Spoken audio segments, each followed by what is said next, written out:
Mga Lodi, don't skip ads po tayo. Maraming salamat sa patuloy ninyong pagsuporta. Paki-like and share naman dyan mga Lodi.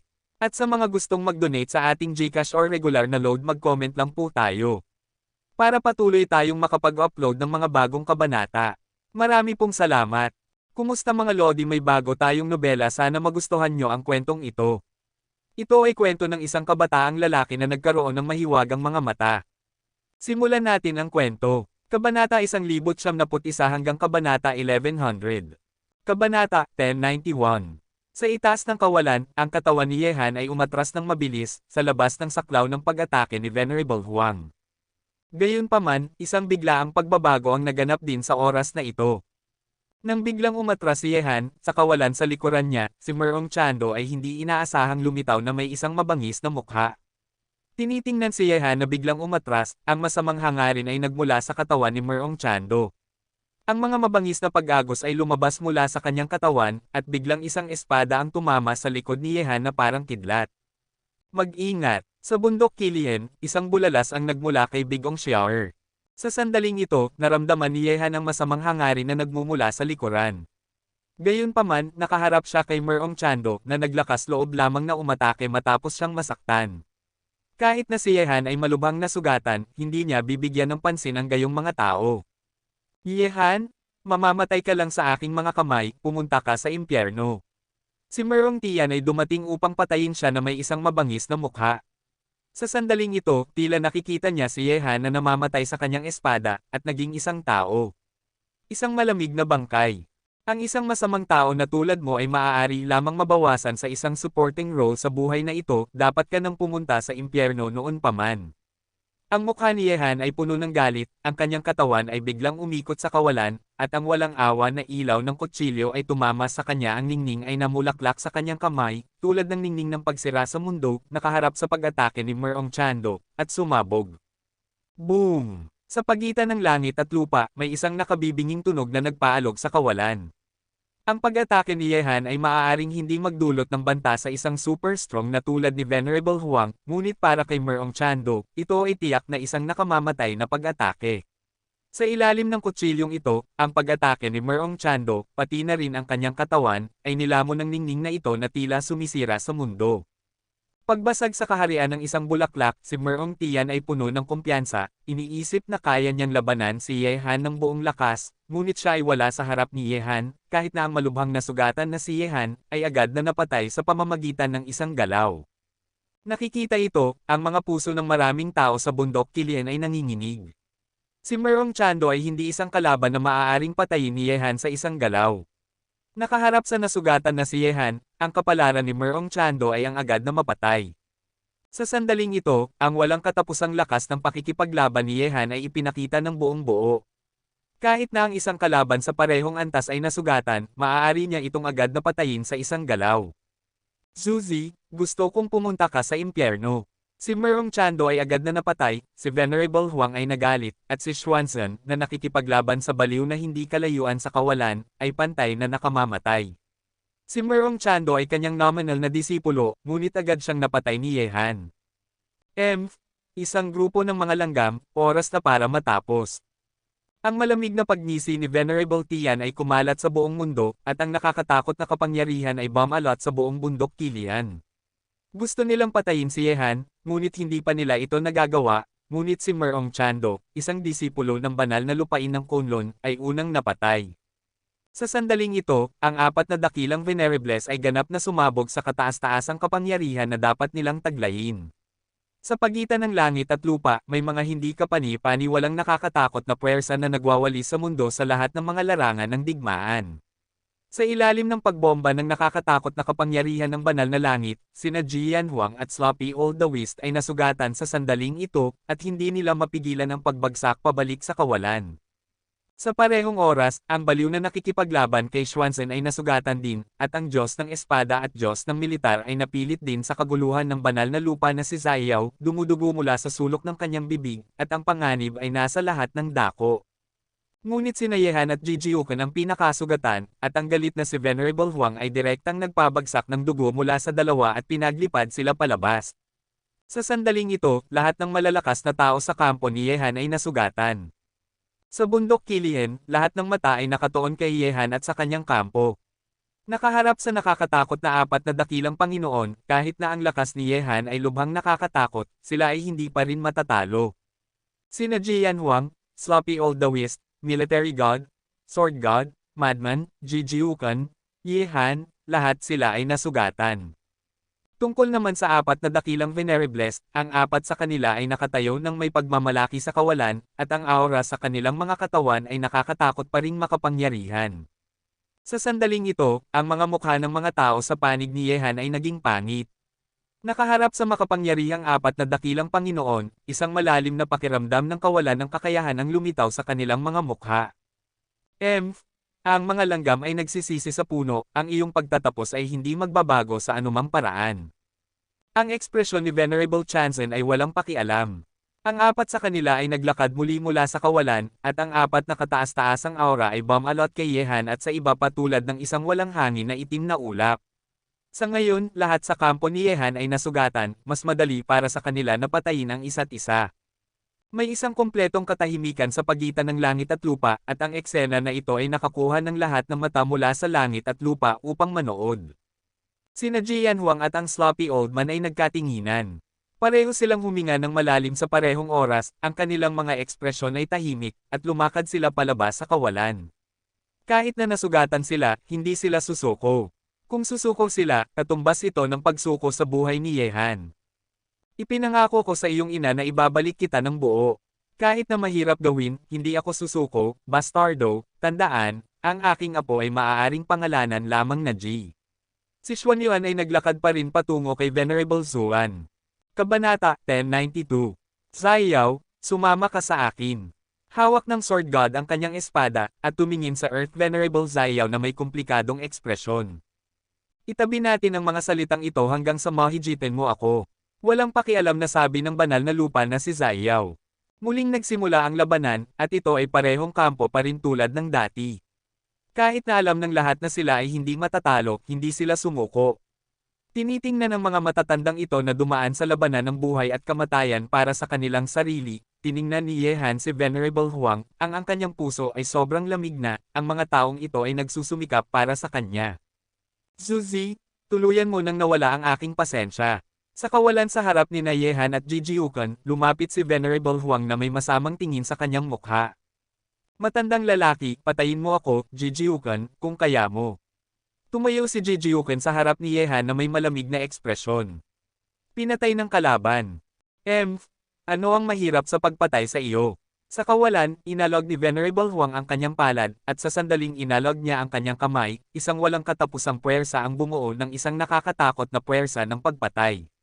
Si Jijiukan lamang ang hindi makaharap sa nakakatakot na kapangyarihan ng pagpatay na pinagsama sa pamimilit ni Venerable Huang. Sa isang iglap, naramdaman ni Jijiukan na ang buong mundo ay nasa kanyang likod, at ang presyon ay walang katapusan.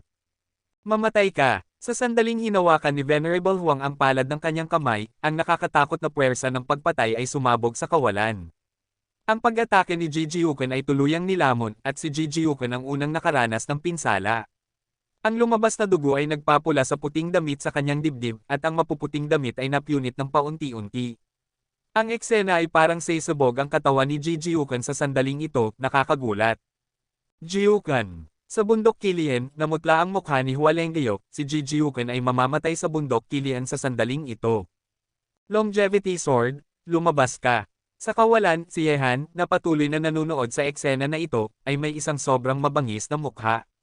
Siya ay malubhang nasugatan sa labanan kay Venerable Huang kanina, at hindi na niya magagamit ang lakas upang makipaglaban sa isa pang labanan sa sandaling ito. Gayunpaman, nakikita si Jijiukan na namamatay sa labanan sa harap niya, hindi ito kaya ni Yehan.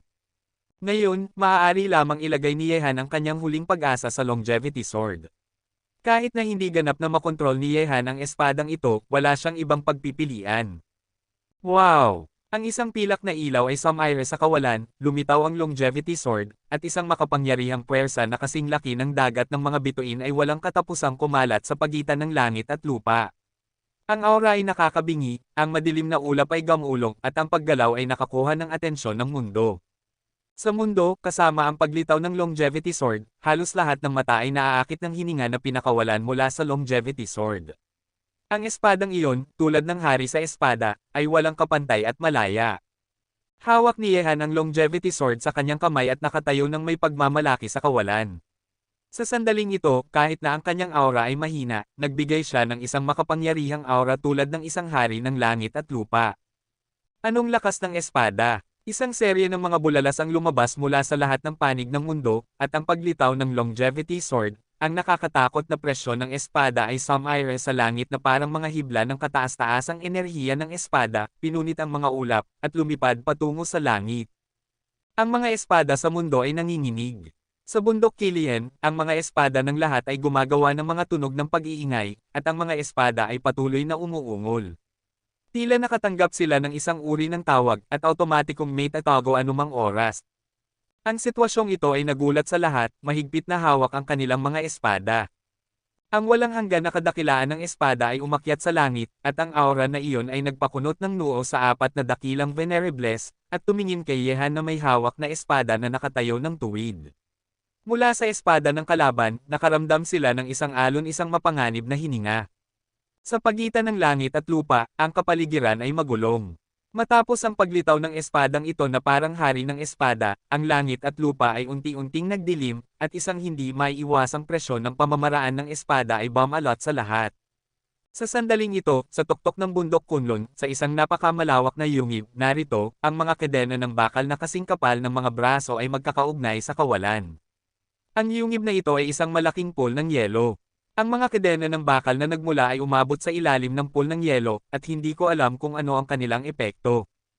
At sa gitna ng pool ng yelo, isang figure ng eskultura ng yelo ang sumabog mula sa yelo sa sandaling ito, at ang yelo na tumatakip sa kanyang katawan ay parang talam, nagbaril sa lahat ng direksyon sa yungib, malalim sa dingding ng yungib. Ang eskultura ng yelo ay nabasag, at isang gwapo na lalaki na may kutis na kasing puti ng jade ay dahan-dahang iminulat ang kanyang mga mata. Ang lalaki ay mga 30 taong gulang at nakasuot siya ng mahabang Amerikana na kasing puti ng nyebe. Ang kanyang mga mata ay kasing talam ng isang lawin at kasing lalim ng isang kalangitan na puno ng mga bituin. Walang ilalim, ang mukha na iyon, na parang hinati ng kutsilyo at palakol, ay may malinaw na mga sulok ng kastanyes ng tubig, sa ilalim ng tuwid na tulay ng ilong, ang manipis na mga labi ay bahagyang nakabukas, at isang mahinang boses ang lumabas. Napakatalas ng espada, karapat-dapat sa Taoismo. Maaari bang ito ang alamat na espada? Sino ang naglakas loob na maging mapangahas sa aking bundok Kunlun? Ang mga matatalim na mata na parang lawin ay tumitig sa tuktok ng yungib, at isang aura ng pagmamataas at pagmamataas ay dumiretso sa langit. Sa sandaling ito, ang makapal na mga kadena ng bakal sa yungib na magkakaugnay at nakakabit sa pool ng yelo ay dahan-daang nanginginig tumayo, may isang mahinang tunog ng awit ng dragon na nagmumula sa ilalim ng pool ng yelo. At ang gwapo na lalaking ito na may puting mahabang Amerikana ay ang Nine-Night Sage King na maaari lamang tignan ng lahat sa mundo, Li Jiuya. Sa kawalan sa itaas ng bundok Killian, hawak ni Yehan ang longevity sword sa kanyang kamay, at ang mga alon ng nakakabinging presyon ng kendo ay patuloy na pinakawalan mula sa longevity sword, na nagiging sanhi ng sobrang kaguluhan ng kapaligiran sa mundo, at ang buong langit ay tila nagdilim ng bumaba, ang malawak na aura ay nagtuon ng lahat ng mata ng mundo sa espada sa kamay ni Yehan. Anong uri ng espada ito? Bakit ito napakalakas? Sa bundok Killian, maraming mga practitioner na may suot na espada ang mahigpit na hinawakan ng kanilang mga espada. Matapos kunin ni Yehan ang espada, tila nakatanggap ang kanilang mga espada ng isang uri ng tawag upang makatakas mula sa kanilang kontrol. Ang espadang ito ay hindi pangkaraniwan, bihira sa mundo. Saan nakuha ni Yehan ito? Sina Mrs. Wuo at ang iba pa ay nagulat, nakatitig sa longevity sword sa kamay ni Yehan na may pagkamangha. Nakuha niya ang espadang ito sa kailaliman ng Wushu Market. Marahil ang espadang ito ay makakatulong sa kanya na muling isulat ang kanyang kapalaran. Tumingin si Beigong Xiaoer sa binata na nakatayo sa langit na may gulat na mukha at narinig ang mga salita ni Beigong Xiaoer. Matapos sabihin iyon, nagulat ang mga mukha ni na Mrs. Wuo at ang iba pa. Si Yehan ay talagang pumunta sa kailaliman ng Wushu at lumabas ng ligtas. Kabanata 1093. Sa sandaling ito, sina Jian Huang at ang sloppy old man na malubhang na sugatan ay natakot din. Sa ilalim ng kakilakilabot na pag-atake ni Chanzen, ang kanilang mga mata ay madalas na tumitingin sa espada sa kamay ni Yehan.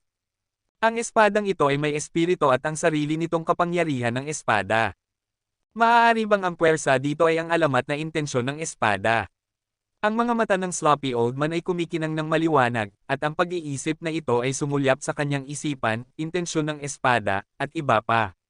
Transcendental na kapangyarihan, mula pa noong panahon ng mga Diyos, ang mga tao sa mga susunod na henerasyon ay hindi pa nakakapagsimula.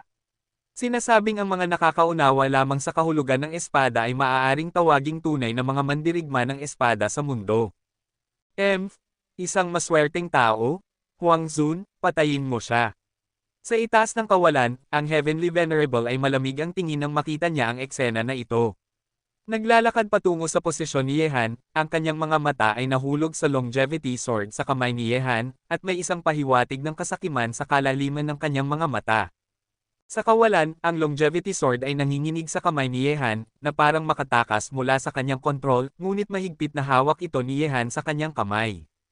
Kung matutulungan siya ng longevity sword, marahil ay magkakaroon siya ng pagkakataon sa oras na ito. Umaasa na mabuhay. Tulungan mo ako sa pagsubok na ito. Ang mga braso ni Yehan ay namamaga ng mga ugat at hinahawakan niya ang nanginginig na longevity sword. Ang kanyang mukha ay namumula at mas mahirap para sa kanya na kontrolin ang longevity sword ngayon na siya ay malubhang nasugatan. Gayunpaman, marahil ay naramdaman ang panloob na pag-ayaw, galit, at ang nakakatakot na kagustuhan na mabuhay ni Yehan. Ang nanginginig na longevity sword sa kamay ni Yehan ay biglang dahan-daang nanahimik, ngunit ang nakakatakot na pamimilit ng espada ngunit hindi ito hamina dahil dito, na ginagawang hindi mahuhulaan ang sitwasyon ng mundo. Hindi ko inaasahan na mangangailangan ito ng maraming pagsisikap upang patayin ka, isang langgam, ngunit sa ngayon, ang iyong kapalaran ay dapat nang matapos. Lumitaw si Huang Zun sa harap ni Yehan, na may masamang hangarin na gumugulong sa kanyang walang pakialam na mga mata, sinuntok niya ang ulo ni Yehan ng may pagsabog, na nagbabalak na patayin si Yehan gamit ang isang suntok. Matandang lalaki, nakalimutan mo na ako, Jijiukan. Habang sinusuntok ni Huang Zun si Yehan, si Jijiukan, na puno na ng dugo, ay sumugod patungo sa kawalan. Upang mapanatili si Yehan na buhay, si Yehan ay hindi maaaring mamatay sa mga kamay ni Huang Zun. Gayunpaman, sa sandaling ito, si Yehan ay gumalaw na, at inihampas ni Yehan ang mahabang espadang hindi nanginginig sa isang iglap. Tawa. Sa longevity sword, ang nakasisilaw na ilaw ay tila binubulag ang mga mata ng mundo. Ang espadang ito ay may presyon ng espada na sumisira sa lahat.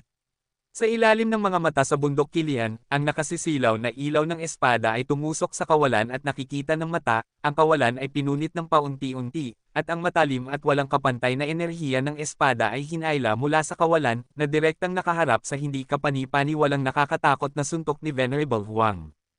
Hindi maganda. Sa isang iglap, ang mukha ni Venerable Huang ay biglang nagbago. Nakaramdam siya ng isang mapanirang aura na nagpaalog sa kanyang puso nang patayin siya ni Yehan gamit ang espada. Matandang lalaki, oras na para matikman mo ang sakit ng pagkasaktan. Ang ekspresyon ni Yehan ay mabangis, at ang enerhiya ng espada na sumaire sa kawalan ay biglang bumagsak. Ang espada ay pinunit ang pag-atake ni Venerable Huang na parang kawayan, at ang mapanirang presyon ng espada ay direktang bumagsak sa kalaban. Kaagad, ang mukha ni Venerable Huang ay nagpakita ng isang nakakatakot na kaputian, ang kanyang katawan ay umatras ng paunti-unti sa kawalan, at ang mga hibla ng dugo ay umagos mula sa mga sulok ng bibig ng sikat na superpower na ito. Ang eksena ay direktang nagulat ang mga mukha ng mga tao sa bundok Kilian ay nagulat. Gayunpaman, bago mahulog ang pagkagulat sa mga puso ng lahat, ang pangalawang espada ni Yehan ay muling bumagsak kay Venerable Huang. Ang espadang ito ay kasing nakakatakot pa rin ng kanina, na parang si Venerable Huang, isang super expert, ay papatayin sa pamamagitan ng pagbomba. Isinumpa kita. Nakikita ito sa kawalan na hindi kalayuan, si Heavenly Venerable ay nagpakita ng masamang hangarin sa kanyang mukha na kasing lamig ng yelo, at direktang iniwan sina Jian Huang at ang sloppy old man sa likuran, lumilitaw sa Huang Zun sa harap ng biktima. Sa itaas ng kanyang mga kamay, isang nakakatakot na pag-agos ng kapangyarihan ay nagtipon sa isang makapangyarihang depensa, na sinusubukang pigilan ang espada ni Yehan. Nakikita ito, hindi tumigil si Yehan sa paghampas ng espada. Nadama niya ang nakakagulat na kapangyarihan ng kendo na nasa longevity sword.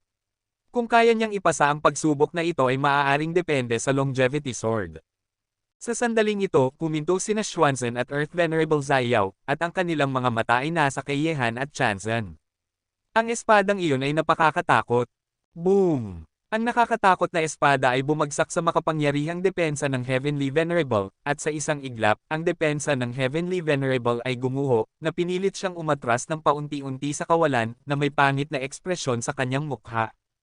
Nakikita ang eksena na ito, isang kislap ng pag-asa ang sumulyap sa mga mata ni Jian Huang at ng iba pa.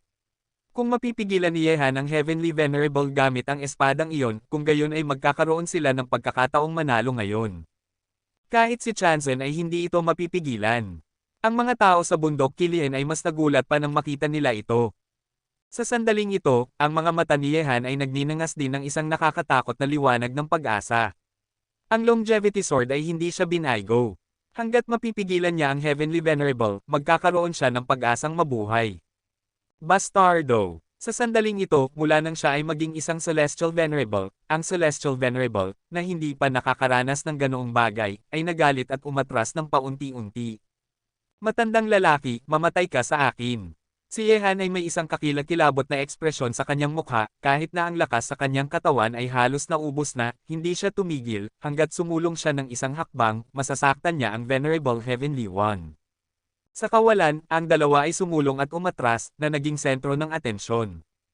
Gayunpaman, sa sandaling ito, isang mapuputing figure ang bumagsak mula sa langit, at pagkatapos ay direktang lumapag sa Longevity Sword ni Yehan, karagdagang.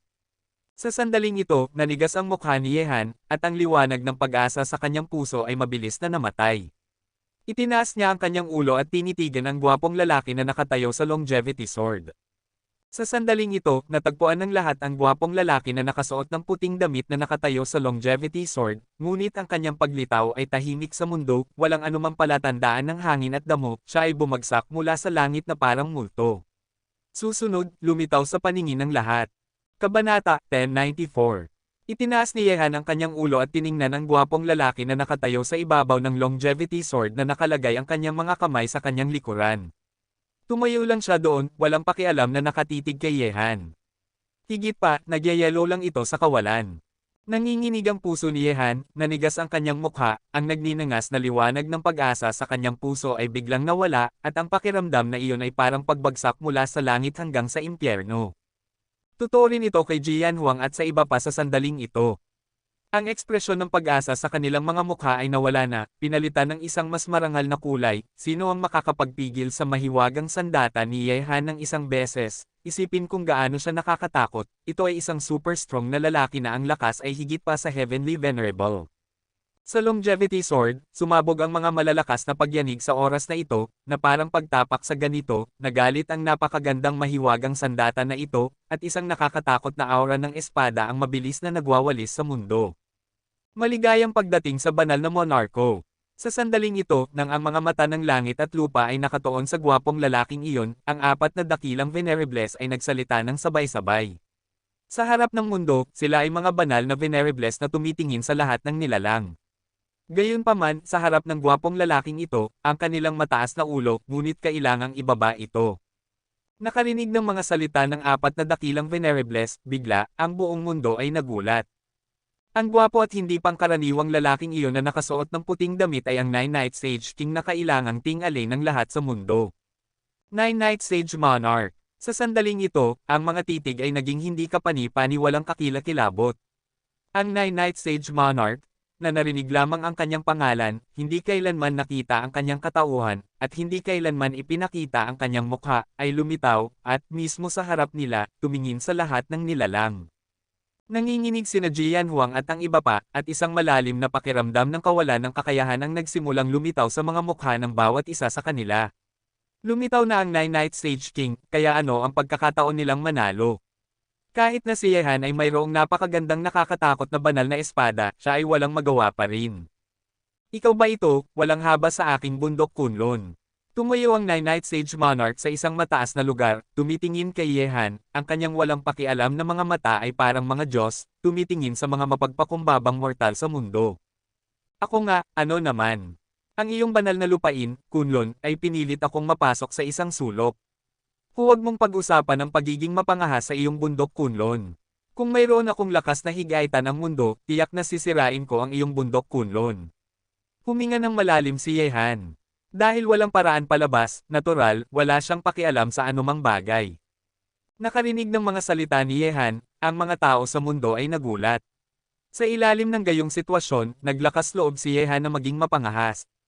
Tiningnan niya ang matangkad at tuwid na binata sa langit at itinaas niya ang kanyang ulo ng walang takot.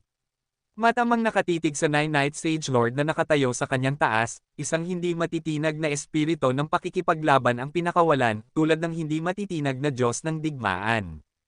Zuzi, sa harap ng banal na monarko, anong karapatan mo, isang mababang langgam, na maging mapangahas? Tinitigan ni Tianzun si Yehan na may masamang hangarin. Ako, isang mababang langgam, halos pinatay ka, isang matandang bastardo kanina. Tiningnan ni Yehan ang Venerable Sky na may panunuksong tingin sa kanyang malamig na mukha. Ikaw, ang kanyang mga mata ay madilim na parang mga kutsilyo. Tama ang sinabi niya, halos mawala ang iyong buhay kanina. Walang pakialam na sabi ng Nine-Night Sage Jun, ang kanyang mga salita ay parang isang utos ng hari, na nagpaparamdam sa Venerable Heaven na hindi naglakas loob na lumaban, Sage King, ang nasasakupan ay walang kakayahan. Hindi mahalaga, ang sinumang naglakas loob na hamakin ang aking bundok kunlun ay magbabayad ng nararapat na presyo. Ibinaba ni Jiuye Shengjun ang kanyang ulo, at sa ilalim ng mga titig ng kanyang paligid, tiningnan niya si Yehan na may napakamalamig na mga mata, sabi mo, ang aking banal paano ka dapat parusahan. Sa sandaling lumabas ang mga salitang ito, naramdaman ng lahat na ang Nine-Night Sage, ang pinakamakapangyarihang tao sa mundo, ay galit, at ang makapangyarihang aura na iyon ay parang ang pinakanakakatakot na masamang aura sa mundo. Nang marinig ni na Jian Huang at ng iba pa ang mga salita, ang kanilang mga mukha ay naging napakapangit. Ngayon, kahit na ayaw nilang sumuko, hindi na nila ito magagawa, dahil walang sinuman sa mundo ang makakatalo kay Jiuye Shengjun. Siyempre, pinapanood si Yehan na mamatay sa ganitong paraan kay Jiuye Shengjun, hindi nila ito magagawa. Gusto mong parusahan ang aking anak, kung gayon, patayin mo muna ako, ang matanda. Isang walang pakialam na boses ang sumunod, at tiningnan ng lahat ang baliw na lumalakad patungo kay Yehan. Ang ama at anak ay tumayo sa harap ng Nine-Night Sage, nakatitig sa isa't isa na may hindi matitinag na mga mata, kahit na nakaharap sila sa Nine-Night sa sandaling ito. Banal na monarko, wala silang dapat katakutin sa sandaling ito. Narinig ng Nine-Night Sage King ang mga salita, ang kanyang mga mata na parang lawin ay nahulog sa baliw, at sinabi, may isang lumang kasabihan, kung ang anak ay hindi tinuturuan, ito ay kasalanan ng ama, kung gayon ay kailangan mo ring parusahan. Pagkatapos ng lahat, bigla, mula sa katawan ng Nine-Night Sage, ang napakalaking aura ay kumalat sa bawat sulok ng mundo na parang baha na sinira ang bangko.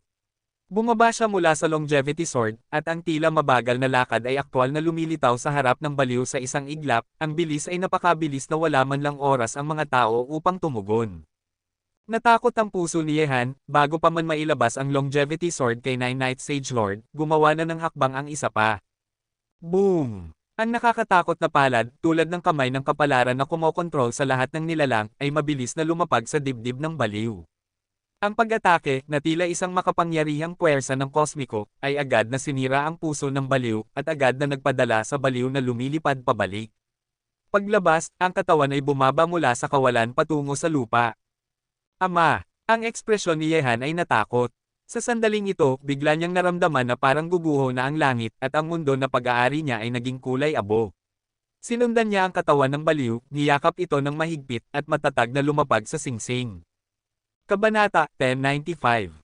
Kuya, si Gigi Ukon ay lumapag din sa singsing sa sandaling ito, ang kanyang mga mata ay malabo na nakatingin sa baliw sa mga bisig ni Yehan, ang tunog ng pagsira sa langit ay sunod-sunod na dumating, si Jian Huang, ang sloppy old man, ang Diyos ng militar, ang apat na Diyos ng espada ay isa-isang lumapag sa singsing. Sa sandaling ito, si Madman G ay may natitirang hininga na lamang, ang kanyang puso ay nabasag na ng palad ng Nine-Night Sage. Nakikita ito, ang mga taong nasa paligid ay nagulat ng sunod-sunod, at ang kanilang mga mata ay nakatuon sa singsing. Ikaw na anak ng isang aso, handa ka na sa wakas na tawagin akong tatay. Ang mukha ng baliw ay kasing puti ng nyebe, at nahulog siya sa mga bisig ni Yehan, tumitingin sa langit sa itaas ng kanyang ulo, ang liwanag sa kanyang mga mata ay unti-unting kumupas, pangako sa iyong inapupunta ako sa paggawa ng isang slip of the tongue tungkol sa pagdadala sa iyo pabalik ng buo, ngunit sa kasamaang palad. Magiging lolo na ako sa loob ng 6 na araw, tila sa buhay na ito, wala akong ganitong pagpapala. Ang huling sinag ng banal na liwanag ay nawala sa mga mata ng baliw, at ang hininga ng buhay sa kanyang katawan ay nawala ng walang bakas.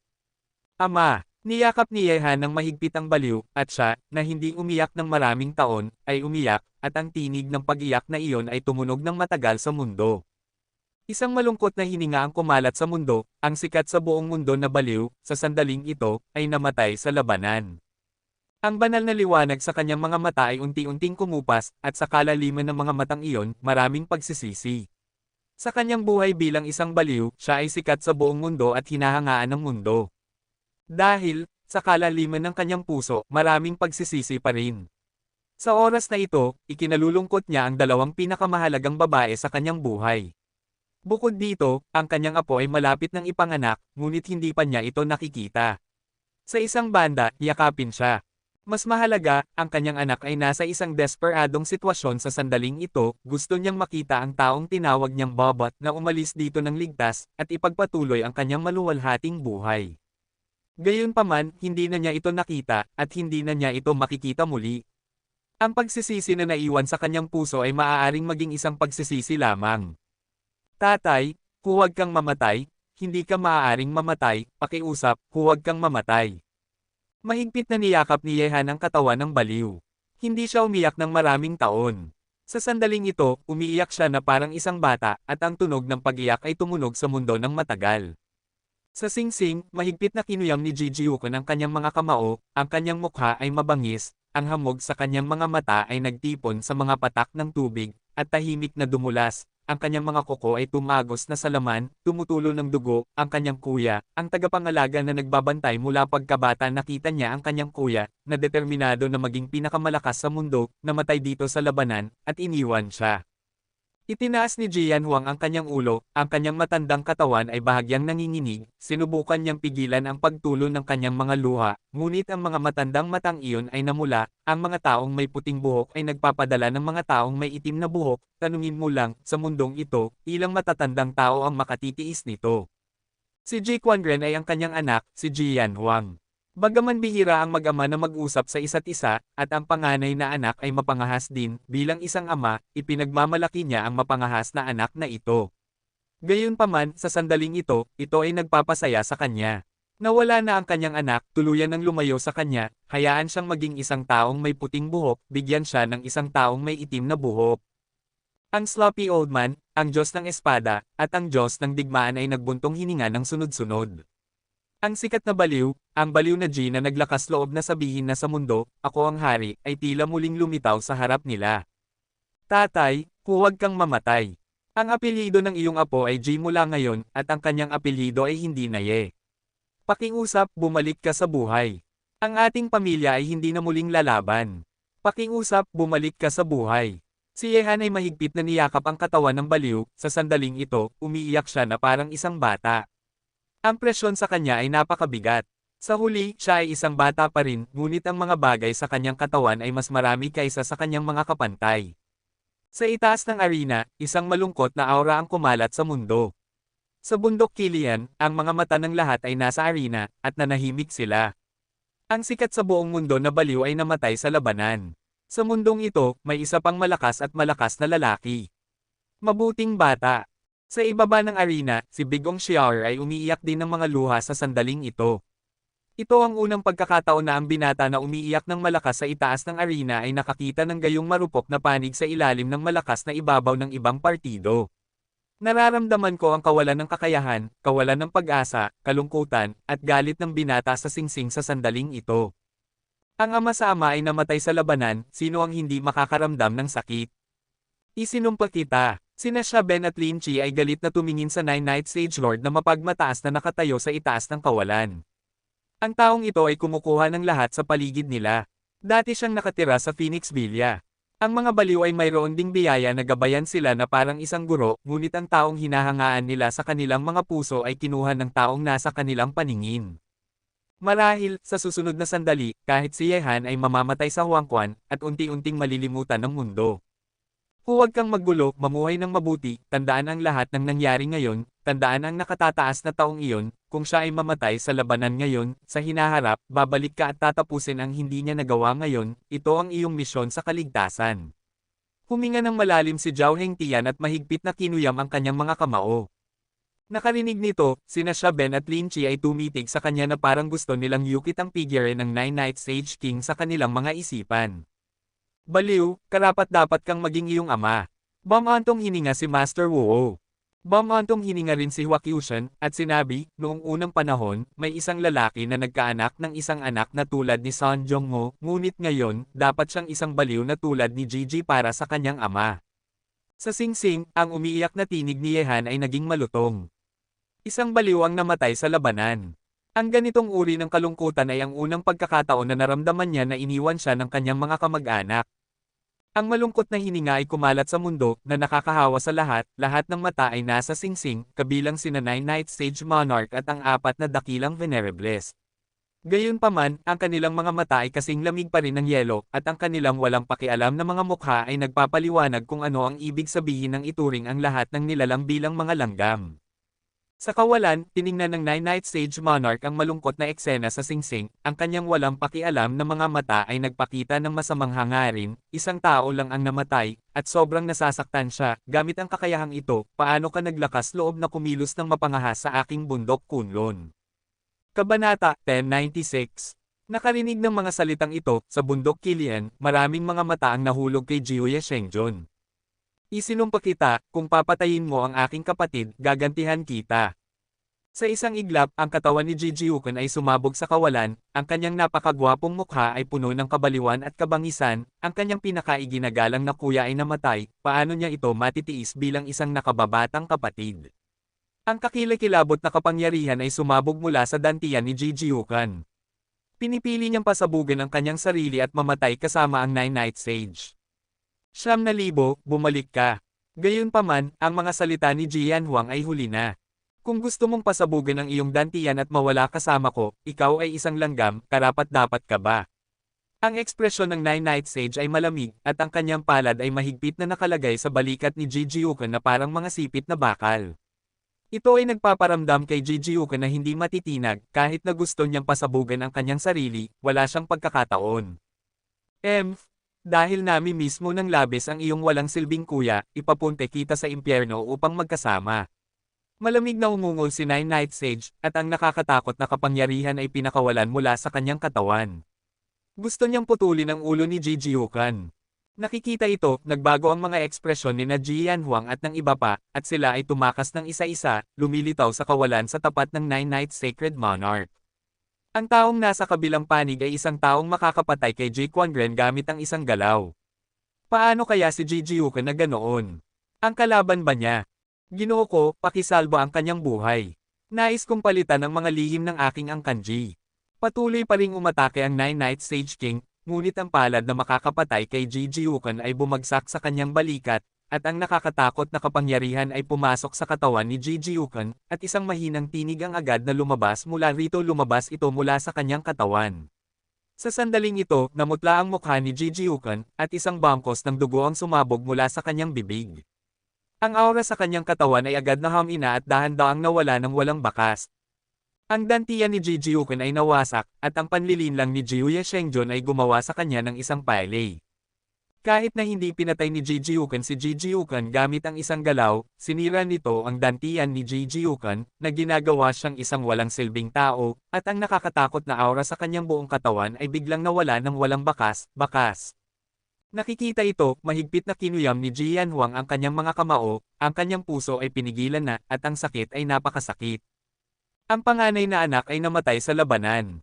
Ang kanyang puso ay napakalungkot na hindi na niya ito madaragdagan, at ngayon, bagaman ang bunso ay hindi pinatay ng kalaban, naging walang silbi na siyang tao. Gamit ang isang pagkamatay at isang pag-aaksaya, kahit gaano pa man ang kanyang unang pamilya sa China, ito ay magiging mahina sa harap ng banal na lupain ng Kunlun. Si Jijiuken ay nawasak. Sa bundok Kilian, naramdaman ng lahat na ang lahat ng kapangyarihan kay Jijiuken ay nawala ng walang bakas. Ang Nine Nights Sage King ay sinira ang dantian ni Jijiuken gamit ang isang galaw, na ginagawa siyang isang walang silbing tao mula noon. Anong kalupitan? Nanginginig sina Master Wu at ang iba pa, ang pag-aalis kay Jijiuken, na nagdulot sa kanya ng higit na sakit kaysa sa pagpatay sa kanya. Ang maiinit na luha ay umagos mula sa mga mata ni Hua Lenggeo, at hindi siya makakaiyak. Nararamdaman niya ang sakit sa puso ng lalaking iyon. Ang kanyang kapatid ay namatay sa labanan, at naging isang walang silbi na tao siya. Kahit na mabuhay siya sa hinaharap, magiging parang isang naglalakad na patay siya, isang katawan na walang kaluluwa. Sa sandaling ito, muling nakita ng lahat ang mga paraan ng bakal ng Nine Sage King. Madali niyang pinatay si Madman G at winasak si Ji Yukan. Natatakot ako, mula ngayon, walang sino man ang maglakas loob na sumalungat sa banal na lupain ng Kunlun muli. Ipinangako ko sa iyo, hindi ko siya pinatay. Walang pakialam na tumingin si Jiuye Shengjun, ang kanyang palad ay biglang bumitaw, at si Ji Yukan, na ang mukha ay kasing puti na ng nyebe, ay nahulog patungo sa lupa at dinampot ang Diyos ng militar ay nahuli ito ng matatag at lumapag sa singsing. Isang ekspresyon ng sakit ang sumulyap sa mukha ni Jian Huang. Sa araw na ito, siya, isang matandang lalaki, ay nakaranas ng napakaraming sakit. Sa sandaling ito, ang kanyang matandang mukha ay tila tumanda ng ilang taon muli sa isang iglap. Matandang lalaki, humawak ka, kung mahuhulog ka ulit, natatakot ako na ang batang iyon ay talagang mawawala ng pag-asa. Tinapik ng sloppy old man si Jian Huang sa balikat, ang kanyang puso ay masakit din, ngunit kailangan nilang ilagay ang mga ito hindi kayang tiisin ni Yehan mag-isa. Ang aking angkanji ay hindi muling ipinanganak sa apoy, ito ay mamamatay sa apoy. Dahan-dahang ipinikit ni Jian Huang ang kanyang mga mata, ang makapangyarihan at malakas na lalaki na hindi makakapagkompetensya kay Yan Huang ay naging isang ordinaryong matandang lalaki na nawala ng anak, gaano man kataas ang kanyang katayuan, siya ay isang ordinaryong matandang lalaki pa rin, na may 7 emosyon at 6 na pagnanasa, kagalakan at kalungkutan. Ang walang pakialam na mga mata ng Nine-Night Sage Monarch ay lumingon kay Jian Huang sa sandaling ito, ipinangako ko sa iyo na hindi mo siya pinatay, kaya, hindi mo ba dapat tuparin ang iyong pangako at sabihin sa akin ang mga lihim ng iyong angkanji? Nakarinig nito, si Jian Huang, na dahan-daang iminulat ang kanyang mga mata, ay tumitig sa Nine-Night Sage, at sinabi, ang lihim ng aking angkanji ay ang lihim ng iyong banal na lupain ng Kunlun, hayaan silang umalis, at ako, Jian Huang, ay handang hayaang ang lihim na ito ay manatiling nakabaon sa kasaysayan, hindi alam sa mundo. Nakarinig ng mga salitang ito, lahat ng mga mata mula sa langit at lupa ay sukatin sina Jian Huang at Nine-Night Sage Monarch, lihim. Anong mga lihim ang ibinabahagi ng pamilya Ji at ng banal na lupain ng Kunlun? Kahit na ang Diyos ng digmaan at ang Diyos ng espada ay tumingin kay Jian Huang na may mga komplikadong ekspresyon, ang ibang partido ay nais na palitan ang lihim na ito gamit ang Nine-Night Sage, kung gayon ang lihim na ito ay lubhang nakakagulat, kung hindi, bakit sasabihin ni Jian Huang ito? Papansinin ba niya ang isang lihim na pag-iral na kasing taas at kasing taas ng Nine-Night Sage Monarch? Sa sandaling ito, dahan-dahang pumikit ang mga mata ng Nine-Night Sage Monarch, kaya, natuklasan na ng iyong angkanji ang lihim na ito. Kung ang banal ay maaaring maging mahinahon at hayaang umalis ang batang ito, ako, Jian Huang, ay handang dalhin ang lihim na ito sa kabaong upang hindi na ito muling makita ang liwanag ng araw. Pakiusap ko sa banal, hayaan mo siyang umalis. Dahan-dahan sinabi ni Jian Huang, ibinaba niya ang kanyang ulo sa harap ng Nine-Night Sage Monarch. Ang kanyang mga salita ay sumuko na sa kanyang dignidad bilang patriarch ng angkanji, at namamanhik siya sa Nine-Night Sage Monarch. Nakikita ito, ang mga nakapikit na mata ng Nine-Night Sage Monarch ay napuno ng masamang hangarin, ito ba ang bargaining chip na pinalitan mo sa akin? Kung gayon, kung papatayin kita ngayon, maaari ko pa ring itago ang lihim na ito sa alikabok. Kabanata 1097. Kung gayon, hindi ba natatakot ang banal na hari na ihahayag ko ang lihim na ito ngayon? Sa oras na iyon, ang buong mundo. Direktang tiningnan ni Jian Huang ang Nine Nights Holy King. Alam niya na mauunawaan ng ibang partido ang ibig niyang sabihin. Sa sandaling mahayag ang lihim sa oras na iyon, ang haharapin ng banal na lupain ng Kunlun ay magiging pangmundo. Kahit na ang banal na lupain ng Kunlun ay malakas, ito ay nasa ilalim ng presyong ito. Isang kakilakilabot na hininga ang sumabog mula sa katawan ng Nine-Night Sage. Sa sandaling ito, si Nine-Night Sage ay nagalit muli, pinagbabantaan mo ba ang banal na ito? Hindi ako naglakas loob, tinatanong ko lang ang banal na hari na panatilihing buhay ang batang iyon. Mas lalong yumuko si Jian Huang. Bilang patriarch ng unang pamilya sa Huaxia, siya ay may marangal na katayuan, ngunit sa sandaling ito ay kailangan niyang nasa harap ng Nine Nights Holy King. Yumuko siya sa harap niya, at sa harap ng gayong makapangyarihang puwersa, maaari lamang niyang isuko ang kanyang dignidad para sa kapakanan ng buhay ni Yehan. Wala kang sapat na bargaining chips. Walang sino man sa mundong ito ang makakapag-usap ng mga termino sa akin. Ang Nine Night Sage ay hindi galit ngunit makapangyarihan. Pinapanood niya si Jian Huang. Nakarinig nito, si Jian Huang ay lumakad ng ilang hakbang pasulong sa kawalan, huminga siya ng malalim, bahagyang ipinikit ang kanyang mga mata, at sinabi, kung gayon, maaari akong magdagdag ng isa pang bargaining chip. Ako, Jian Huang, isang miyembro ng Angkanji ng Huaxia Patriarch, naway mabuhay ka magpakailanman at maging isang alipin ng banal na lupain ng Kunlun. Boom! Sa sandaling lumabas ang mga salitang ito, ang malakas na tinig ay kumalat sa kawalan, at sumabog ito sa isipan ng lahat na parang kulog. Si Jian Huang, ang patriarch ng Angkanji sa China, bilang isang marangal at iginagalang na lalaki, handa siyang mabuhay magpakailanman bilang isang alipin ng banal na lupain ng Kunlun. Sa sandaling ito, matapos mamatay si Ji Quangren sa labanan, ang mga tao sa mundo ay muling naantig. Anong Jian Huang, ganoong presyo? Maraming tao ang bumantong hininga sa kanilang mga puso at ang kanilang mga mata ay nahulog sa matandang lalaki na tila tumanda ng ilang taon. Siya ang patriarch ng unang pamilya sa China, ang pinuno ng pamilyang ito na ipinasa ng libu-libong taon, na may kilalang katayuan at marangal na katayuan, gayunpaman, ang panganay na anak ay namatay sa labanan at ang bunso ay pinatalsik. Para sa nagdadalamhating apo sa singsing, mas gugustuhin niyang maging alipin ng iba, kapalit lamang ng pagkakataong mabuhay ang kanyang apo. Sa sandaling ito, ang mga bagay sa katawan ng matandang lalaki ay nagbigay ng pakiramdam na kasing bigat ng bundok. Ang kanyang ama ay namatay sa labanan, ang kanyang tiyuhin ay pinatalsik, at ang kanyang ama ay isang alipin. Ang kanyang mga mata ay nahulog sa binata sa singsing, umiling siya at bumantong hininga, ang pamilya Ji, 3 henerasyon ng mga lolo't lola, 4 na Panginoon sa isang pamilya, ay natatakot na mawawala sila sa Huaxia ngayon, ang binata, makakaligtas ba siya? Ang kanyang ama ay namatay sa labanan, ang kanyang tiyuhin ay pinatalsik, at ang kanyang ama ay isang alipin. Sa mundo, maraming tao ang tahimik na binabanggit ang pangungusap na ito, ang pamilya Ji, 3 henerasyon ng mga lolo't lola, 4 na Panginoon ng isang pamilya, natatakot ako na mawawala sila sa entablado ng China, at si Yehan, siya ay maaaring maligtas isang pagkakataon. Mahigpit na ipinikit ng sloppy old man ang kanyang mga mata, at isang pakiramdam ng kalungkutan ang kumalat mula sa kanyang katawan. Ang matandang lalaki sa harap niya na nakayuko, ay bumitaw sa kanyang dignidad at lahat, ngunit sila ay mas mataas kaysa sa bundok Tai, at mahirap makahanap ng sinumang makakapagkumpara sa kanila sa mundo. Ang Diyos ng digmaan at Diyos ng espada, ang dalawang nangungunang masters na ito, ay tila makatingin sa likod ng matandang lalaki sa sandaling ito. Bagaman nakayuko siya, mas matuwid siya kaysa sa iba. Sa itaas ng kawalan, ang mga mata na parang lawin ng Nine Night Sacred Monarch ay tumingin sa matandang lalaki na nakatayo sa harap niya na nakayuko. Ang patriarch ng unang pamilya sa China, na may natatanging katayuan, ay ngayon ay darating upang maglingkod sa kanya bilang isang alipin sa banal na lupain ng Kunlun. Ang patriarch ng pamilya Ji ay binigyan ako ng banal na lupain ng Kunlun bilang isang alipin. Ang mga mata na parang lawin ng Nine Night Sage ay unti-unting nagpakita ng isang malupit na ngiti, natatakot ako na ang China ay hindi na makakahanap ng ganoong karangalan. Ibinaba ni Jian Huang ang kanyang ulo, sa ilalim ng hindi nakikitang mukha, itinago niya ng mabuti ang kahihiyan. Ngayon, hindi na siya makakapagpakita ng anumang hindi kasiyahan, dahil ito ang tanging pagkakataon para mabuhay ang kanyang apo.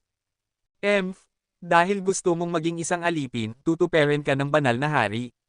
Ngayon, dapat kang magpakita ng isang bagay bilang isang alipin. Ang walang pakialam na tinig ay lumabas sa bibig ng Nine Nights Holy King, at tiningnan niya siya na may isang mapaghimagsik na ekspresyon. Si Jian Huang, na may makapangyarihang aura na parang isang hari na bumaba, ay tumatanggap ng pagsamba ng kanyang mga courtier. Nakarinig nito, sa itaas ng kawalan, si Jian Huang ay tahimik na yumuko at sinabi, Jian Huang, nakita ko na ang Panginoon. Nakikita ito, si Ji Jiuquan, na nabawasan sa isang may kapansanan, ay namumula ang mga mata at mahigpit na kinuyam ang kanyang mga kamao. Ang kanyang ama, ang patriarch ng Angkanji, ay napilitang maging isang alipin, at tinawag pa niya siyang Panginoon. Wala itong kinalaman sa isang aso. Ano ang pagkakaiba? Kung hindi dahil sa katotohanang hindi na niya magagamit ang anumang lakas sa kanyang katawan ngayon, muli niyang gagamitin ang paraan ng mga gamo-gamo sa apoy upang mamatay kasama ang Nine Night Sage. Bagaman hindi niya makamit ang ideal na layunin, ayaw niyang makita ang kanyang ama na magdusa mula sa ito maghintay para sa kahihiyan. Patriarch, sina Ji Diwo at Ji Pot Ian ay tumayo sa ilalim ng arena. Ang karaniwang malamig na si Ji Diwo ay may mga kristal na luha na gumugulong sa kanyang mukha. Si Jipot Ian ay galit na parang isang hayop, ngunit binantayan ni na Zhao Hengtian at ng iba pa, ang Kanji ay hindi na makatiis ng pagkawala. Tahimik ang mundo, tahimik si Yak, at tumitig lamang sa matandang lalaki na yumuko at tinawag ang Panginoon ng Nine Knights bilang kanyang Panginoon. Sa sandaling ito, bagaman nawala ni Jian Huang ang kanyang dignidad, nanalo siya sa paghanga ng mundo. Sa singsing, si Yehan, na nasa kalungkutan, ay dahan-daang itinaas ang kanyang ulo sa oras na ito, ang kanyang mga matang puno ng luha ay nakatuon sa matandang lalaki sa itaas ng kawalan na mukhang napakatanda sa sandaling ito, nakatitig sa kanyang likod, ang likod na ito ay mas maganda kaysa dati, ngunit maraming mga rikats. Lolo! Ang mga kamao ni Yehan ay mahigpit na magkakapit at ang napakalaking galit at masamang hangarin ay pinakawalan sa kanyang puso. Ang kanyang ama ay namatay sa labanan, ang kanyang tiyuhin ay naging isang walang silbing tao, at ang kanyang lolo, ngayon, ay nais na patayin ang kanyang kaaway. Upang maging isang alipin at isang katulong, kapalit lamang ng pagkakataon na mabuhay niya. Ang pamilyang ito ay labis na nagsakripisyo para sa kanya. Sa sandaling ito, isang mas malakas na pagnanais na mabuhay ang lumitaw sa isipan ni Yehan. Kung gusto niyang mabuhay, dapat siyang mabuhay. Isang grupo ng mga taong may mataas na ranggo ang nagtanggal sa altar at tinatapakan sa ilalim ng kanilang mga paa. Ang eksena na ito, dapat niyang isaulo sa kanyang isipan, upang hindi na ito mabura. Kabanata 1098. Hahaha. Ang tunog ng ligaw na tawanan ay nagmula sa itaas ng kawalan sa oras na ito. Ang Nine Night Sage ay ligaw na tumawa hanggang sa langit.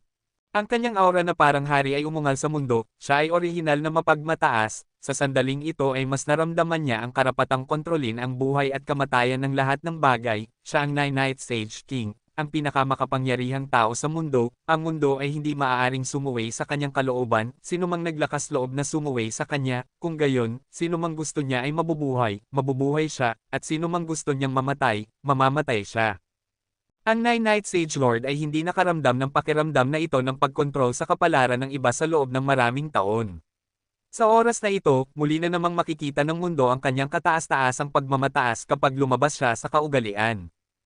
Tinitingnan ng siyam na gabi na banal na tumawa ng ligaw sa langit na parang hari na bumaba sa mundo, sa sandaling ito, ang mga taong tumingin sa kanya ay biglang nakaramdam ng isang napakaliit na pakiramdam sa kanilang mga puso. Nakatingin sa kanya, parang sumasamba sila at kinokontrol sila tulad ng mga Diyos ng kapalaran.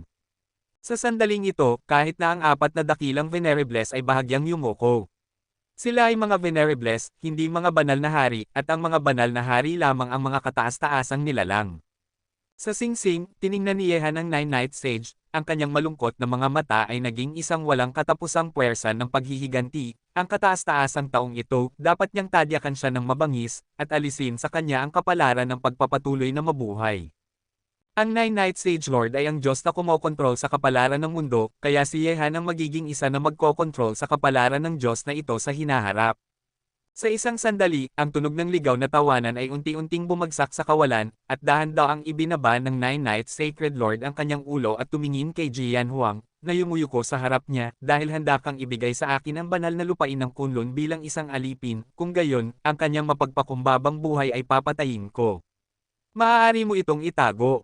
Nakarinig ng mga salitang ito, ang nakakahiyang mga mata ni Jian Huang ay nagpakita ng isang kaunting ginhawa, isinuko niya ang kanyang dignidad, at ang lahat ng kanyang ginawa ay para sa mga salita ng Nine Nights Sage King.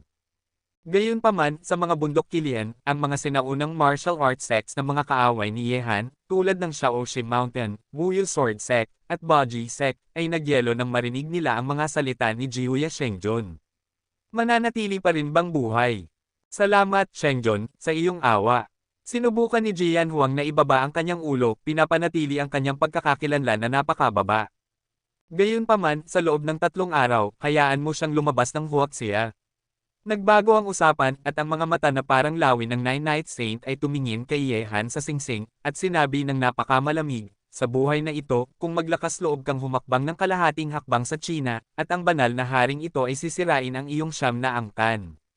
Sa sandaling narinig niya ito, ang mga grupo ng mga tinig ay agad na nag-ugong mula sa 3 sinaunang martial arts sects, Shaoxi Mountain, Wuyu Sword Sect, at Baji Sect. Lumabas sa China! Lumabas sa China! Lumabas sa China! Kuwit-kuwit, ang mga tinig na iyon ay nag-ugnay sa langit at lupa. Nakarinig ng tinig na iyon, ang mga mata ni Yehan ay gumalaw sa pagitan ng langit at lupa, na nagwawalis sa mga tao mula sa tatlong sekta ng Shaoxi Mountain, Wuyu Sword Sect, at Bejiman, at sa wakas ay bumagsak sa kanila. Sa katawan ng Nine Night Sage Monarch sa kawalan. Ang mga taong ito, bago man o matandang puot, naalala niya ang lahat sa kanyang isipan. Pinipilit siyang lumabas ng China at iwanan ang kanyang tinubuang bayan, ito ang kanyang tanging pagkakataon na mabuhay. Aalis siya, ngunit tiyak na babalik siya at babawiin ang lahat ng nawala niya. Lumabas sa China. Ang mga tinig mula sa langit at lupa ay nag-ugong ng magkakasama, at ang mga sigaw mula sa tatlong pangunahing sinaunang martial arts sects ay nagpaalog sa langit. Si Yehan ay isang langgam sa banal na lupain ng Kunlun, at maaari siyang mapuksa gamit ang isang iwagayway ng kanyang kamay. Gayunpaman, para sa kanila, ang mga sinaunang martial arts sects na ito, si Yehan ay isang cancer na hindi dapat maliitin, kung hindi siya mamamatay, ang mga sinaunang martial arts sects na ito ay hindi magkakaroon ng kapayapaan. Sa makatuwid, sinabihan ng Nine Night Sage King si Yehan na lumabas ng huwaksiya at huwag nang bumalik. Bagaman hindi ito isang magandang wakas para sa tatlong sinaunang martial arts sects, ang cancer ni Yehan ay maituturing na inalis para sa kanila sa ngayon. Ang mga mata ni Yehan ay nagwawalis sa mga taong ito ng isa-isa, at sa wakas ay bumagsak sa Nine Night Sage Lord na tumitingin sa kanya sa kawalan. Tila nais niyang isaulo ang lahat ng mga taong ito sa kanyang isipan, huwag nang burahin. Sa itaas ng kawalan, si Nine Night Sage Monarch ay diretsyong tumitig kay Yehan. Hindi niya papansinin ang mapagpakumbabang langgam na ito. Mayroon bang sino man sa mundong ito na nakahihigit sa kanya? Sa makatuwid, tungkol sa pagbibigay kay Yehan ng pagkakataong mabuhay, nagbibigay siya kay Yehan ng limos. Kung gusto niya ang buhay ng ibang tao, maaari niya itong kunin anumang oras. Isa-isa ay tumingin sa binata na may hawak na patay na baliw sa singsing. Para sa kanya, ang pamilya G ay nagdusa ng malubhang pagkawala.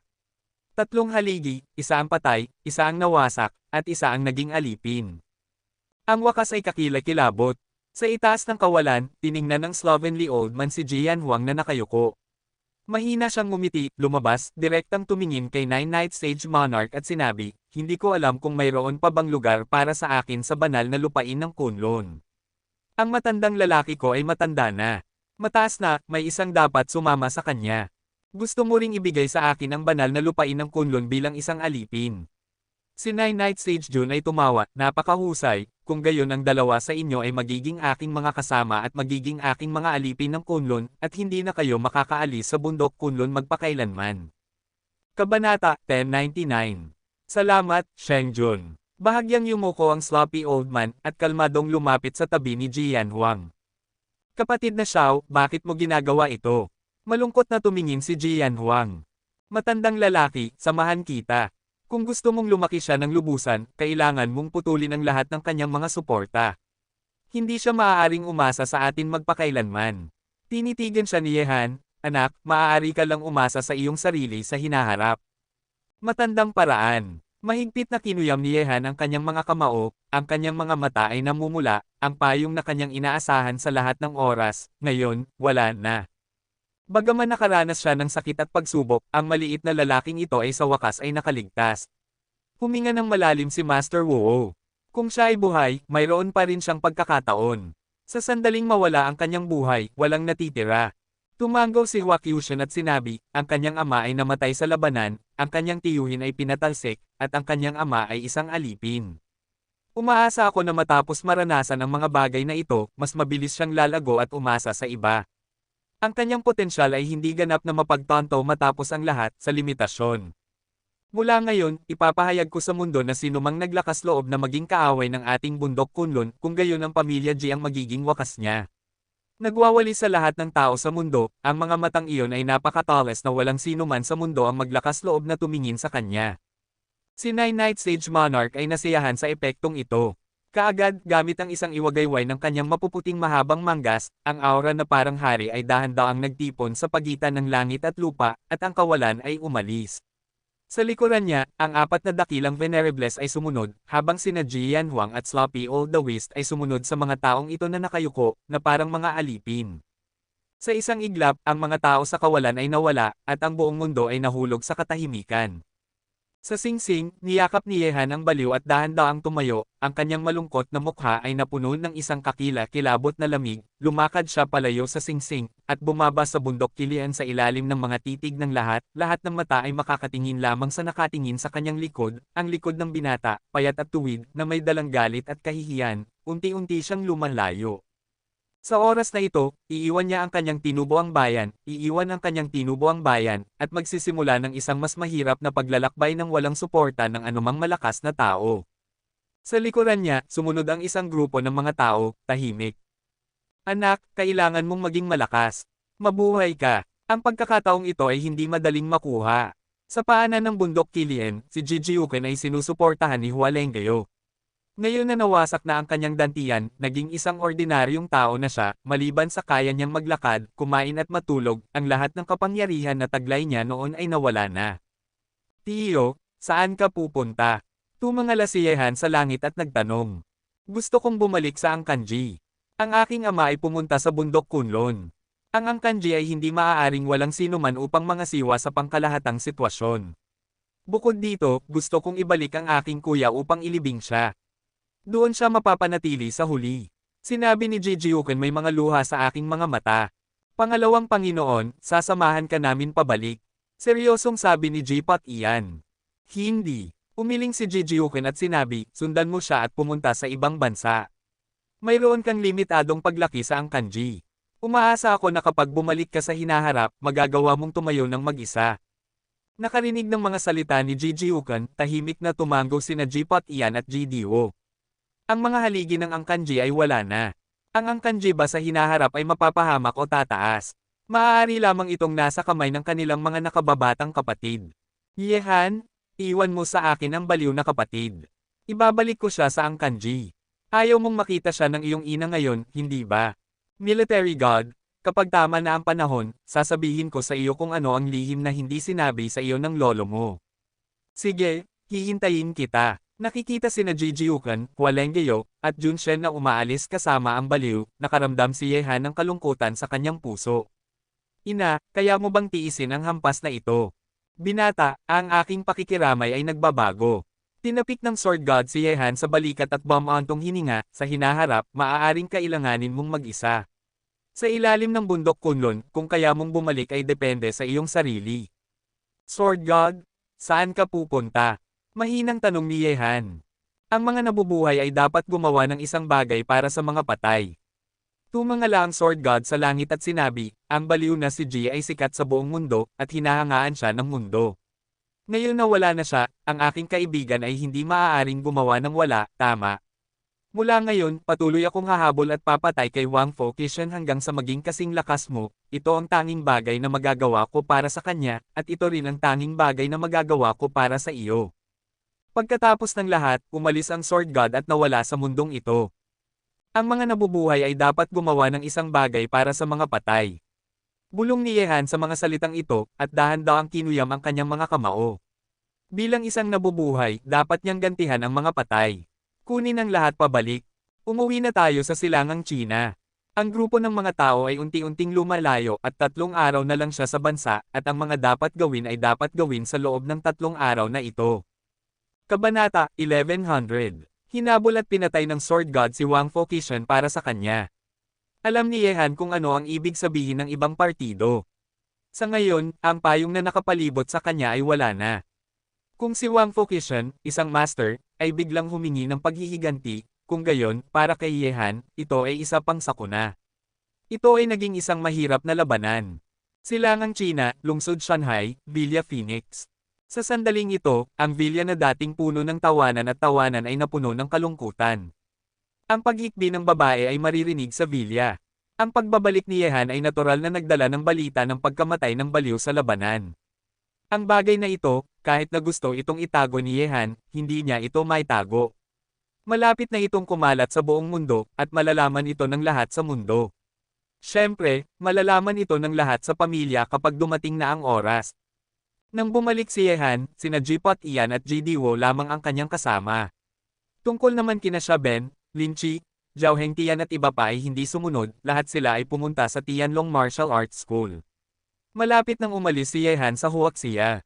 Maraming bagay ang kailangang ayusin ng maaga. Sa loob ng villa, malungkot ang ekspresyon ni Yan Qingmo. Nang lumabas si Yehan sa pagkakataong ito, pinilit niya ang baliw na ibalik si Yehan ng ligtas. Ngunit ngayon na ang kanyang anak ay bumalik, ang kanyang asawa ay wala na, at hindi na siya babalik, ang isinumpa na bastardo na iyon, paano niya siya iiwan ng ganoon kalupit. Bagaman hindi pa niya ito binigyan ng magandang tingin, mahal pa rin niya ito, ang kanyang anak, at ang pamilyang ito sa kanyang puso. Ngunit ngayon, siya, ang pinuno ng pamilya, ay umalis na, iniwan ang lahat sa kanila. Bastardo, paano ka maaaring maging malupit? Ikaw ang walang kapantay na Madman G, paano ka mamamatay? Dalawang linya ng luha ang gamulong sa mukha ni Yan Qingmo. Sa sandaling ito, naramdaman niyang nasasaktan ang kanyang puso sa sukdulan. Pakiramdam ko ay malulunod na ako. Kapag nawala ko lang ito, malalaman ko kung ano ang pinakamahalaga at mararamdaman ang sakit. Ang ganitong uri ng sakit ay katulad ng nang mawala ito ni Yehan noon. Noon, ganoon din ang sakit na hindi niya maalis ang sarili. Parang gusto ng Diyos na magbiro sa kanya, hayaan siyang magkaroon ng anak at mawala ang kanyang asawa. Nanay, huwag kang malungkot, nandito kami sa iyo. Sina Jo Yuner at ang iba pa ay may mga luha ring umaagos sa kanilang mga mukha, puno ng kalungkutan. Lahat sila ay yamakap sa tabi ni Yan Qingmo na nag-aaliw sa kanya ng sunod-sunod. Ang malungkot na hininga ay tila nakaapekto sa mga langit, at isang malakas na ulan ang dumating sa sandaling sinabi ito, at bumagsak. Ang Villa Phoenix ay matatagpuan sa isang mataas na lugar. Sa sandaling ito, ang villa ay natatakpan ng makapal na hamog. Si Yehan ay nakatayo sa harap ng bintana ng kanyang silid, tahimik na nakatayo, nakatingin sa malakas na ulan sa labas ng bintana, ang kanyang ekspresyon ay hindi malungkot o masaya, ngunit ang mga putol na sigarilyo sa ilalim ng kanyang mga paa ay sunod-sunod, na ginagawang puno ng usok ang silid. Nakabalot. Sa sandaling ito, isang tao ang pumasok sa silid ni Yehan, si Li Xinran. Tiningnan niya ang likod ng taong tahimik na nakatayo sa harap ng bintana. Mula sa kanyang katawan, naramdaman niya ang sakit na pinipigilan sa kanyang puso. Nandito ka pa rin, hindi ba? Tumayo si Li Xinran sa tabi ni Yehan, at ang dalawa ay sabay na nakatayo na nakatingin sa malakas na ulan sa labas ng bintana. Oo, buhay pa ako. Tumawa sa sarili si Yehan. Kaya, nasa iyo na ang pagsuporta sa pamilyang ito. Tiningnan ni Li Xinran ang gilid ng mukha ni Yehan at sinabi, ang kalooban ni nanay ay hindi pa matatag, ngunit maaaring dahil sa sobrang kalungkutan niya, nakatulog na siya, gusto mong magtago dito hindi ka ba lalabas at makikipagkita sa kanila.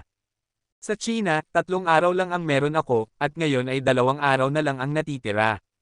Bahagyang ipinikit ni Yehan ang kanyang mga mata, at sinabi, Xinran, pagkatapos kong umalis, sana matulungan mo si Yuner na alagaan siya. Ikaw lang ang makakapareha sa kanyang talento sa negosyo, kaya ang pasanin sa kanya ay magiging mas magaan. Huwag kang mag-alala, gagawin ko iyon kung hindi mo sasabihin sa akin. Hawak ni Li Xinran ang kamay ni Yehan at sinabi, dahil wala ng ilang araw na natitira, bumaba ka at makipagkita sa kanila, talagang gusto kanilang makita ngayon. Tara na, sabay silang bumaba. Sa sala, lahat ng mata ay nakatuon kay Yehan. Ang mga luha ay makikita pa rin sa kanilang mga mukha, at may isang mapulang liwanag sa kanilang mga mata. Nariyan sina Jo Yuner, Huang Nishiang, Yan Zihan, Nangong Zixen, at Xiao Qingcheng sa salang ito. Tiningnan sila ni Yehan ng isa-isa, at pagkatapos ay umupo sa tabi ni Jo Yuner, na may sapilitang ngiti sa kanyang mukha, bakit mo ako tinitingnan? Maaaring gamwapo ulit ako sa pagkakataong ito. Ang malamig na bilong ito ay hindi nakakatawa sa ganitong okasyon, sina Jo Yuner at ang iba pa ay hindi tumawa, tinitingnan lang nila siya ng ganoon. Kung gusto mong umiyak, maaari kang umiyak, walang ibang tao rito. Mahigpit na hinawakan ni Jo Yuner ang malaking kamay ni Yehan, sa likod mo, nandito kami sa iyong tabi, kaya hindi ka nag-iisa. Umiyak. Talagang gusto niyang umiyak, ngunit sa harap ng kanyang mga babae, kailangan niyang maging malakas upang mabigyan niya sila ng pag-asa. Huwag kang mag-alala, kaya ko pa ring hawakan ito. Pinilit ni Yehan na ngumiti at sinabi, pasensya na sa pagpapaalala sa inyo. Basta't maayos ka lang, ang pamilyang ito ay kailangan mong suportahan ngayon, kaya hindi ka maaaring mahulog. Sabi ni Jo Yuner habang hawak ang kamay ni Yehan. Tumango si Yehan. Tiningnan niya si Huang Nishiang na may malaking tiyan, at sinabi, pasensya na, Nishiang, natatakot akong masisira ko ang aking pangako. May 2 araw pa ang natitira. Kailangan kong umalis sa Huaxia at sa iyo. Hindi ko magagastos ang oras na iyon sa iyo, sarado.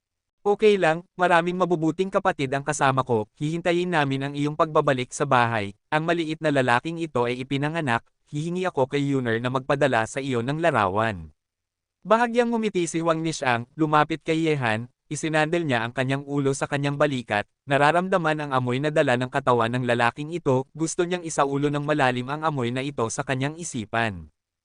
Umalis si Yehan sa pagkakataong ito, ang mga babaeng ito, hindi ko alam kung gaano katagal bago nila siya makita. Huminga ng malalim si Yehan upang pakalmayan ang kanyang pabago-bagong kalooban. Ang kanyang anak ay malapit ng ipanganak, ngunit sa kritikal na sandaling ito, wala siyang nagawa kundi ang umalis ng malupit dahil ang kanyang buhay ay pag-aari ni Gigi. Ang angkan ay nagbayad ng malaking halaga para dito. Dapat niyang pahalagahan ito at hindi bibigyan ng banal na lupain ng kunlo ng anumang pagkakataon na patayin siya.